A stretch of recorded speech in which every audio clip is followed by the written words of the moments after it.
With interest rates higher than we're used to, home prices still high, leases are actually going crazy.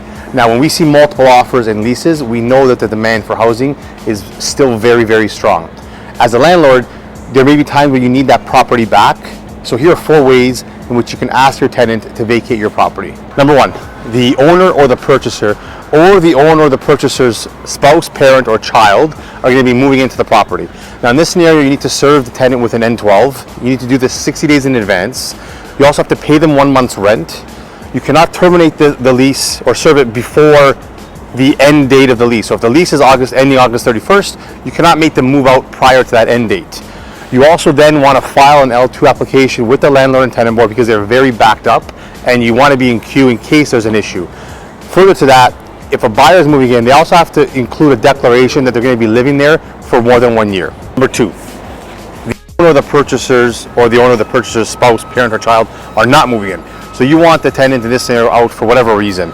You can't just evict the tenant for no reason though. So what you want to do is come to an agreement, and what you need for that is an N11. You need to have an N11 signed, which is an agreement between the landlord and the tenant that you both agree to end the tenancy.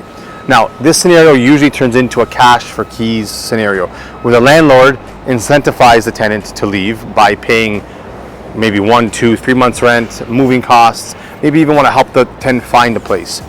You have to think of this as an inconvenience to the tenant because they live there. This is their home. They may have their kids there, their family, kids in school. So you really need to think of this as making it as stress-free as possible for the tenant. Now in this scenario, once you get that N11 signed, you also want to file an L3 application. And you're doing this because once an N11 is signed, you have an agreement. So if there's for whatever reason, the tenant wants to renege on that, when that's taken to the landlord and tenant board, it's a very, very quick scenario where they will grant the eviction because there's already an agreement in place. Number 3, the tenant is not paying rent. If the tenant is not paying rent and they are not agreeing to sign N11 and agree to leave, then you need to use the N4 process. You need to give a termination date of at least 14 days after the N4 is served, and you then want to file an application, an L1 application, because this is going to take probably 6 months to get them evicted.